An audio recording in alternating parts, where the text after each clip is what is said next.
Night Football doubleheader tonight. It is the New York Jets, the Miami Dolphins, Cincinnati Bengals, and the Denver Broncos. Your boy DRS, Tom Vecchio, and Mike Carver. We're ready to go. Tom, how you feeling about tonight? I'm feeling good. These games are games. I'm not going to say that they're most exciting, but there's still an opportunity to attack things via a prop perspective. I would say I think with the Jets, especially if Mike, you said that there's a 3 out there now, definitely take the 3 with the Jets. Also lean towards the over. The second game, if an in-game number of a 6.5 pops up for the Broncos, I'd be far more interested in that. I do think the Broncos win. I don't want to lay 7.5. Yeah, this will be interesting to see how these ones actually come across tonight, because we take a look and set the table for these games. The Miami Dolphins are minus 2.5-point favorites, a 43.5 total. The Cincinnati Bengals and the Denver Broncos, 7.5 and an under 44.5. Mike, if you look at both of these games, Jets, Dolphins, Bengals, Broncos, which way are you going? Yeah, what's up, DR? It's good to be back with you, boys. I missed you last week. Very long week in Disney. With the kids, 20K steps a day, DRS. I think I lost about 7 or 8 pounds. We can update the photo now at the start of the show after all that work that I put in at Disney last week. So we're going to try to work on that, get ChatGPT to figure it out. I'm looking at it, Donnie, tonight. I like both of these games. The Dolphins 2.5 for most of the week, some 3s today. Now back to some 2.5s in some spots. I thought the Dolphin offense got moving a little bit last week against Buffalo, right? Maybe it's just that the Bills' defense isn't that great.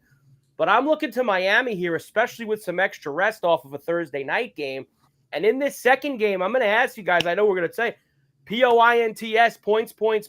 If we light up the scoreboard tonight in Denver, I know Browning looked awful last week. I think we could bounce back a little bit here and get a little points out of the Bengals tonight as well. Yeah, you know what? I'm looking at that Jets-Dolphins game, and I look at it and say to myself, I don't know if we're going to get points in there because Justin Fields is a quarterback. I got to tell you, that 43.5 looks sweet to me. Both of those defenses are terrible, but I'm just waiting to see what actually happens with the New York Jets offense tonight. Justin Fields back under center, Tom. I'll start with you first. How do you feel about that?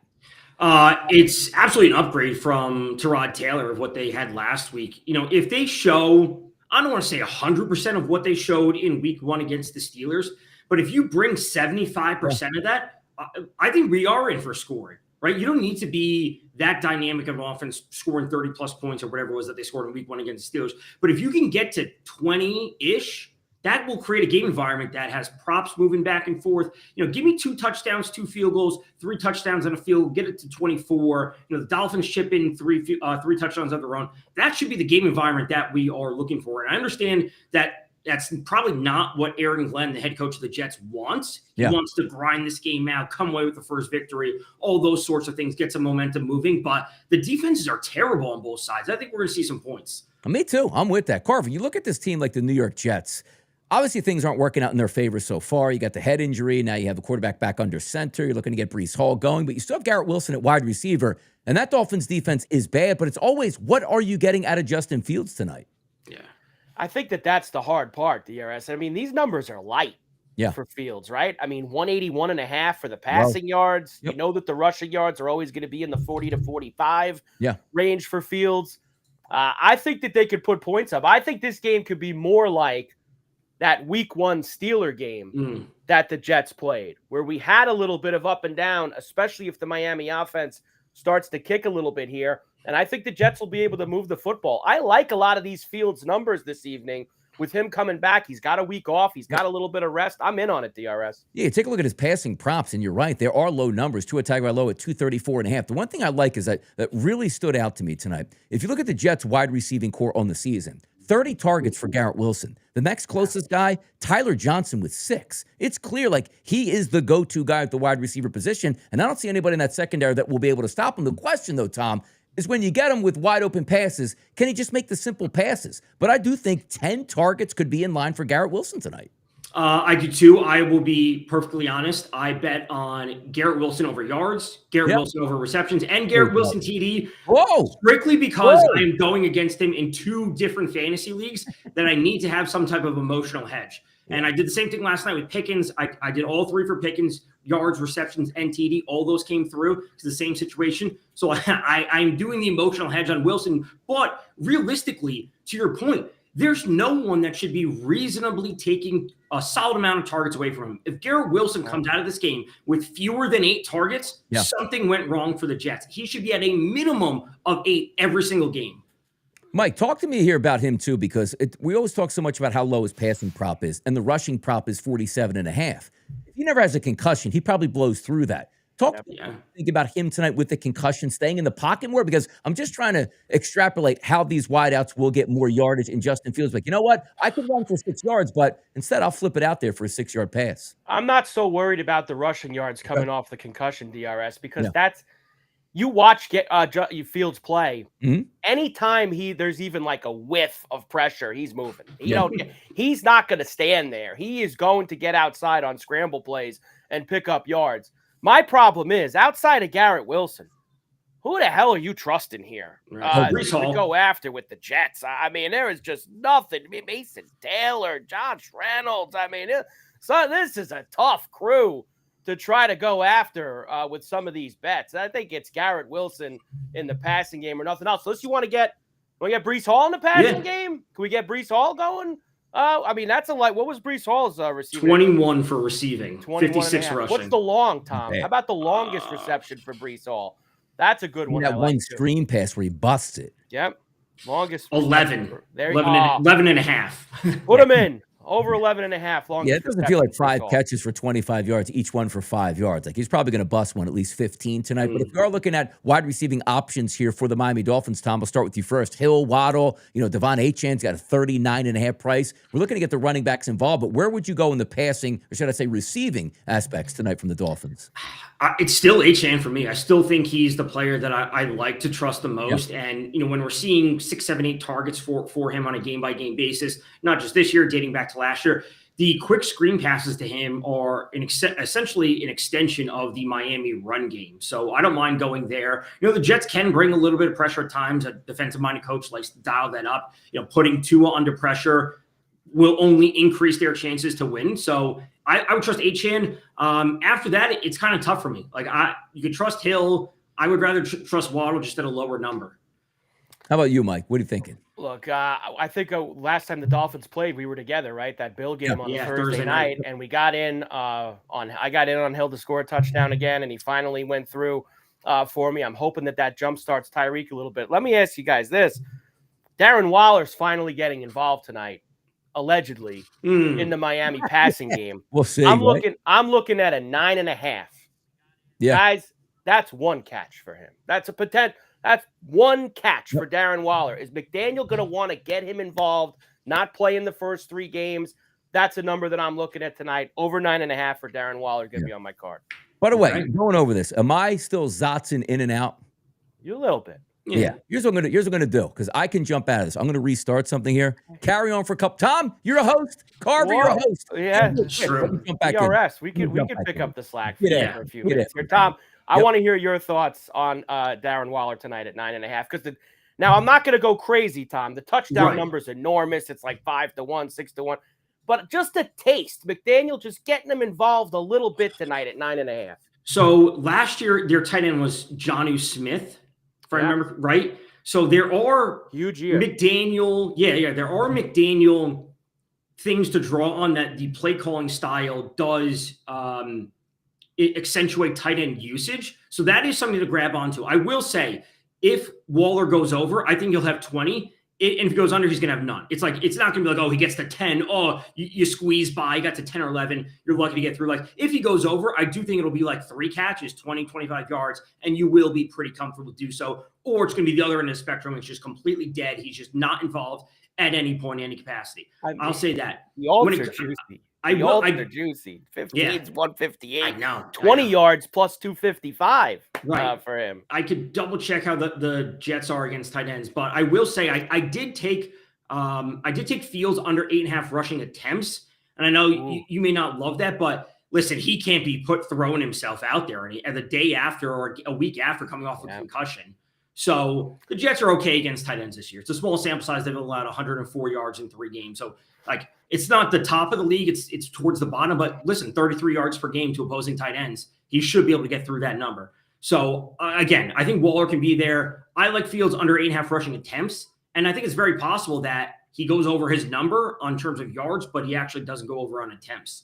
I'll kind of pull a Donnie here, Tom. I know he usually then steers it to the rushing after this, after we go through some receiving stuff.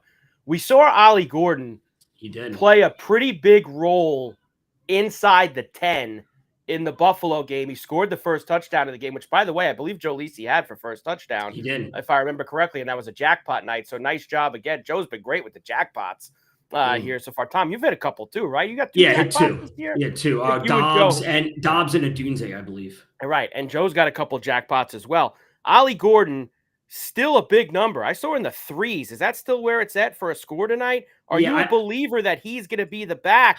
310 right now. Is he going to be the back inside the 5? So what I read and what I heard, and obviously like some of this is coach speak, reporters, you see quotes all over Twitter. Ollie Gordon is, I forget how tall he is, but he's still like 225, and Devon Achan's 190-ish. So there were some quotes suggesting that Ollie Gordon will be the inside the 10, inside the 5 running back. And then we're going to see Achan play in between the 20s. Then once they get into the red zone, they're just going to take a bigger body back, which a lot of teams just often do. So I don't mind buying into that. And it's like a testing thing. It's like, if you are right on Ollie Gordon, next week his number is going to be 220. Right. And then the value evaporated because we are dealing with a bad team when it's all said and done. So I'd be willing to play it at 310. And if you miss it this week, I think you might have to be out until something changes dramatically. It's just how that number moves, right, Tom? Right. I mean, we're going to talk about the next game soon when Donnie comes back in. But like you look at Dobbins, how it went from 2 to 160 to 120. And now he's minus money, you know, tonight against the Bengals. Guy starts scoring every week. Yeah. Suddenly that number starts to temper a little bit. We do have DRS back now. And Donnie, me and Tom were just saying, we believe in that Ollie Gordon's going to get the rock inside the 5. That's it now, like he did against the Bills a bunch last week, plus 310 for him inside the 5. That's probably worth a poke, at least for me on my card. I wonder if I'm back here at this point. You are. You're back, but it's the back same. in and out. Power through, DR. Hey, DRS. It's your birthday today. You take your time. Happy birthday, DRS. I didn't know that. Man, I can't even believe what's going on here. By the way, touchdown props in this game. Devon Achan and Breece Hall for me. I'm taking them both. One of those running backs is scoring. There he is. One of them. One of the running backs are scoring. Yes. Donnie, I had no idea it was your birthday. Yeah. Happy birthday. See that? Automatic winner on the birthday then. We can certainly hope so. Yeah. The Ollie Gordon, again, the number I think is fine to play at 310. As the weeks go on, then like you said, it could be 220 next week before you know it, and then it's a completely different story. Yep. Yeah, I'm just watching myself on the replay here. Zotson and just pissing me off right now. As a matter of fact, here at this point right now. So I don't know how I'm going to power through tonight, but can you hear me? But I'm just not moving on camera because I can hear you guys perfectly. Yeah, we can hear you fine. We hear you perfectly fine. You're not enough the visuals at this point right now. But in this game here, I do like Garrett Wilson in this game. If I look at the total in this, I think it makes some sense. Earlier today, I did like the Miami Dolphins. I'm not liking them so much because their defense is so bad at this point. But also, guys, having that mini bye week, does that affect you guys' opinions at all in this game? Do we know if the Jets stayed in Florida? Because they played at Tampa last week. Do you know if the Jets stayed in Florida? Probably not. Okay, because some teams tend to do, like West Coast teams, they tend to stay in the East Coast. I don't know if they did, but part of me, and I said this to you, Donnie, this morning, like if this game were reversed and the Dolphins were on the road, I'd just take the points with the Dolphins. Like I would just take the points with the Jets tonight. I'm not laying it with the Dolphins, and I wouldn't lay the -2.5 if the Jets were at home in an alternate universe. So just give me the points with the Jets.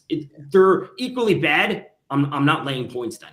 I think it helps the Dolphins, Donnie. I'm in with the Dolphins tonight. Yeah. Now I didn't know the 3, but if you're still catching a 2.5, I'm good with the Dolphins. Not as good with 3. Good at 2.5. It just feels to me in this game when I look at the Jets and the Dolphins, like I if I would have laid it with the Jets, I'm like, oh my God, I just took Justin Fields at quarterback. I'm an idiot. I'm so stupid. He's going to complete 4 passes. But I just try to look at how bad the Dolphins are and figure the Jets should be able to move the football. I don't love the side itself. I like the total a little bit, but I just think the prop bets are way to go in that game. How about game number 2 tonight, boys? Bengals and the Broncos. 44.5 and a 7.5-point favorite for the Broncos. But it ain't like the Broncos are on easy street right now. We just saw the Bengals get absolutely smashed, Tom, last week going up against the Vikings. They did. And, just because of that, number popped up, and I was looking at Denver defensive touchdown was 510. It's down to 470. Like we have to be looking at that just based on Browning and the way that he plays, his propensity to turn the ball over if they are going to be playing from behind, and they're 7+ point underdogs.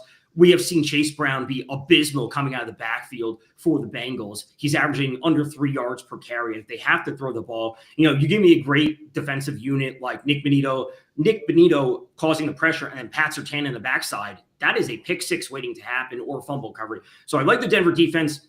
Again, I think Denver wins, but I'm not laying the 7.5. You can get them at 6.5. I think that's totally fine.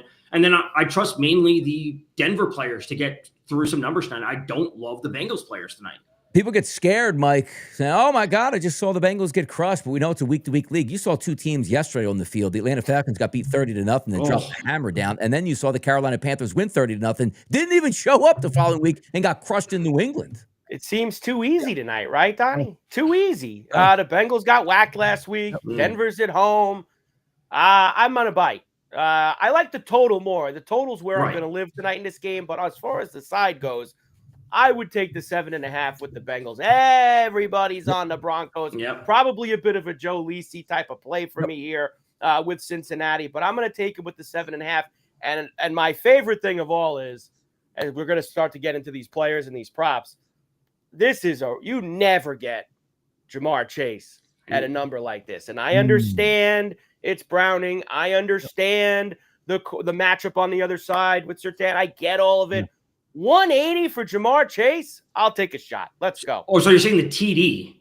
Yes, touchdown for Chase. Yes, okay, so I thought you were referring to his yards, which are only TD. 68 now. So they were 65. That's light too. It is light. It's very, very light. I honestly, it was at 65 earlier in the day. Now that you say 180 on Chase, I would be far more willing to play his touchdown than his yards. I think that's like if they do get into the red zone, you got to look to your best player, and that's Jamar Chase. But him going for 70 or 80, that may not happen. He could have 4 or 5 catches for 50 yards because the defense is so good, but he still comes through with a touchdown. How about if we look at the passing yards here? Jake Browning, 219.5. He was so bad last week, but you figure you can throw on the Denver Broncos. They haven't been lights out on defense this year. His touchdown prop also over 1.5 at a plus 172 price. Any looks at Jake Browning tonight? I'll start with you, Tom. I think the yards are fine. I do. If they are playing from behind, as I am anticipating them, they're not going to be pretty. I don't think it's going to be easy for him, but I do think he gets there. And it's partly because the Broncos' run defense has been, pretty solid, but Chase Brown's just been terrible. And when you're looking at the Bengals offensive line, they're second worst in the league in terms of yards before contact. They literally cannot protect their running backs. So they're generating no push. So if they literally can't move the ball on the ground, Jake Browning going for 240 in an abysmal effort wouldn't surprise me. How about looking at Bo Nix on this side? I'll start with you first, Mike. 221.5. Everybody can do whatever they want against the Cincinnati Bengals defense. How you playing Bo Nix tonight if you are at all? I like him for a touchdown in the game on the ground. Okay. I don't love the 221.5 because there is a world we live in where Denver could get up and just pound the rock in this game down the Bengals' throat because they can't stop anything. They can't stop the run. They can't stop the pass. This might be a big J.K. Dobbins night. I do like the over 1.5 touchdown passes. A little minus 124. I usually like a little bit better than that there. I like the Browning over 1.5, like you said, at 172 more. But Bo Nix is not a guy that I typically like playing. I like him more on the rushing side than I do the passing side. Let's get to those rushing props in this game. Chase Brown, 58.5. J.K. Dobbins, 62.5. Bo Nix, 21.5. R.J. Harvey, 23.5. And Jake Browning, 8.5. The guy doesn't run it all, but for some reason we think we might be able to get double-digit yards tonight. Tom, I'll start with you first. Any takers there? J.K. Dobbins, Chase Brown, the 2-1As.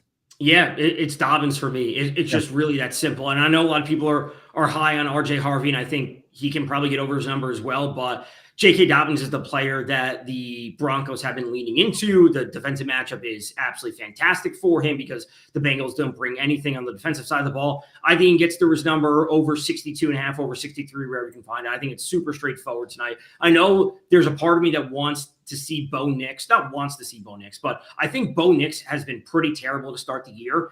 And a part of me thinks that they want to build confidence with him. And because this defense is so bad, they're going to want him to push the ball just to build the team morale that, hey, we have a guy that can throw for 275 and lead us to a victory instead of being, I think he's PFF's second or third worst quarterback to start the year. How about those wide receiving props tonight? Talking about Jamar Chase, 68.5, Cortland Sutton, 63.5, T. Higgins, only 47.5. Sometimes I do like to go with those secondary options. Carver, I'll start with you first there. Any looks just in the yardage from some wideouts tonight there?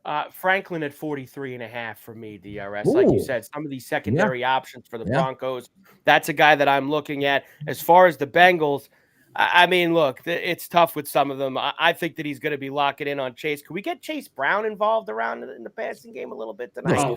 Far more passing game than rushing game for him. The rushing game's not going to work for them. Right. Well, what's the longest for, and there you go, Chase Brown over 10.5 longest reception. I know that I've been going to that a lot with the running backs, but you have two-time with Achane. 10.5 longest reception for Chase Brown tonight. I like the Franklin 43.5 with the receiving on the Denver side. Yeah.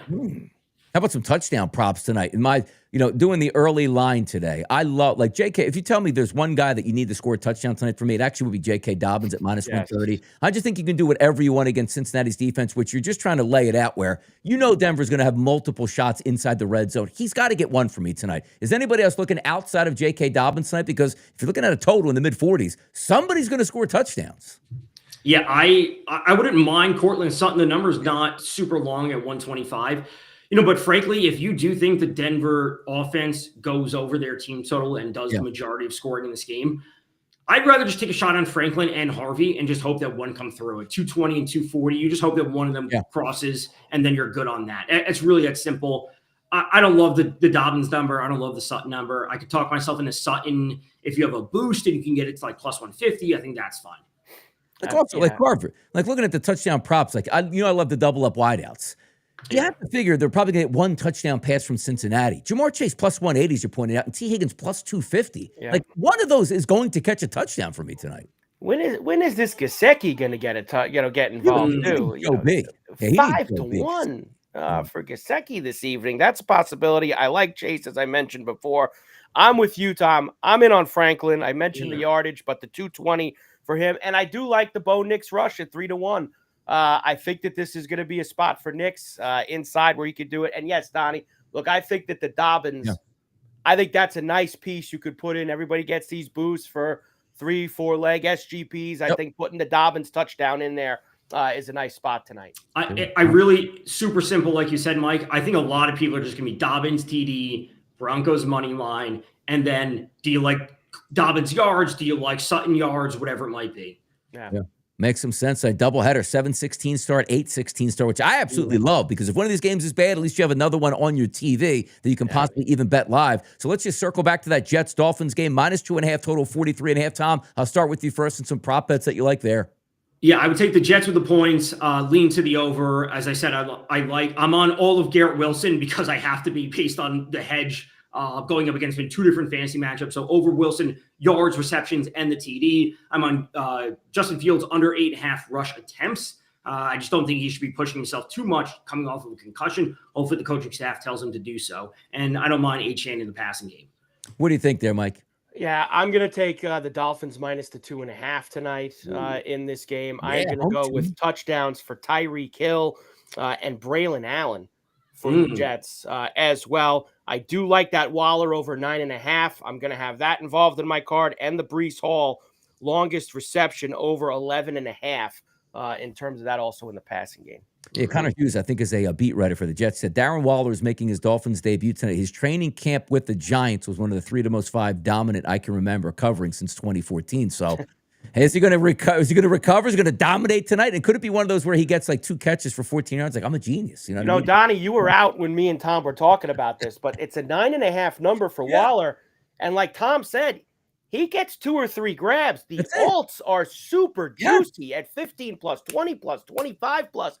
Those are some big numbers they're handing out for those. Exactly. It's like you take a guy like Jahan Dotson on the Eagles, like, okay, 6.5. Like, wait a second, that's a 30-yarder. You had 25 plus, you're looking at 3-1, 4-1 at that point, where you can certainly eat if he gets involved because he's not playing tonight to be a decoy. They're going to have packages involved for him here and see if he can get going. For me, I like Garrett Wilson in this game. I was really close to taking the Jets team total over 19.5, but I didn't want to bite off more than I can chew. And I figured Garrett Wilson, and also, if you said, well, Donnie, why don't you just look at like Justin Fields' passing numbers? If Justin Fields is at 180, and the target share goes to Garrett Wilson, it's a no-brainer. Like, if he throws for 180, Garrett Wilson's not going to finish with 20 yards tonight because that means Breece Hall went 10 catches for 123 himself. Like, Garrett Wilson's going to be the center point for me tonight. I do like the over 43.5, but I like Wilson the best. So let's start with that Broncos, Bengals game and recap that one. Tom, again, I'll start with you first. -7.5, 44.5, and some prop bets that you like. Wouldn't lay it with the Broncos at 7.5. Yeah. You're going to end up winning by 14 or whatever. But I still think the Bengals are the right side to be on, at least from that perspective. Sutton and Dobbins both over their yards. It's 63, 64, and 65, respectively, for Dobbins and Sutton. I just think they get it done. They should be pushing around this Bengals defense when it's all said and done. And then, again, if you have a boost, I would put it on Sutton and jump those odds up from 125 to whatever you can get it to in the 150s. I think that's the way to play it. And choose your player on the Bengals. If you think it's T. Higgins at 47, he should be able to get over that. There you go. Carver, what do you got, baby? Yeah, Tutties, we just said it. Yep. I'm going with Franklin, Jamar Chase, and Bo Nix tonight. I do love Troy Franklin over 43.5 for the yards as well. I'm going to get the Chase Brown over 10.5 longest reception in the mix, and I will use, Donnie, when I put it together, the Dobbins TD in some 3-leg SGPs. That is going to be a good anchor leg for me in a few of them tonight. Yep. All I'm asking for out of J.K. Dobbins is give me 2 touches in the red zone. He'll get a touchdown out of it, which probably means he carries from inside the 5-yard line, bust a tackle against that bad defense to get in the end zone. I like Dobbins. He's now -125 at FanDuel. And then also, if I'm just going from a Cincinnati perspective for me, +180 on Chase, +260 on Higgins. Just looking to split those. And if you get both of them, that is a crazy, crazy good night here. So I will say, Denver defense. Tom. That's it. Denver defensive touchdown. I'm throwing a little bit something on that. Who gets it? A tipped ball linebacker? Or are we going for the cornerback's house? It's going to be a pick six. Browning throws it across his body. The corner just jumps around and houses it for like 40 yards. Oh, I like to see. Wow. There we go. Monday Night Football action. By the way, we got a good one Thursday night. Yeah. Rams, San Francisco 49ers, Purdy. Is he going to be there, Tom? I'm already on the Rams at -4.5. Wow. Bang it. You're not believing in Purdy. What if Mac Jones shows up? Could be better than Purdy. It's just Purdy's hurt. Ricky Pearsall's now dealing with a PCL. Yeah. Jennings got hurt. There's still no Kittle, et cetera. It's like, you give me the home team at a 4.5, the Rams are going to cook. Yeah, I think the Niners season could take a real bad turn. We're too injured. I gave up on them like 3 weeks ago. Once you start, McCaffrey's healthy, but everyone else is hurt. That's crazy, isn't it? Yeah, who's next? Calf injuries coming up in practice for McCaffrey here. So amazing. No doubt in my mind. It really is. Well, boys, good luck on the game tonight. The information was good. Tom Vecchio, Mike Carver, Donnie Rightside. We'll do it again on Thursday. And hopefully I won't be pixelated, but at least you can hear me. That's all we care about. Happy birthday, DRS. Happy birthday. Tonight, boys.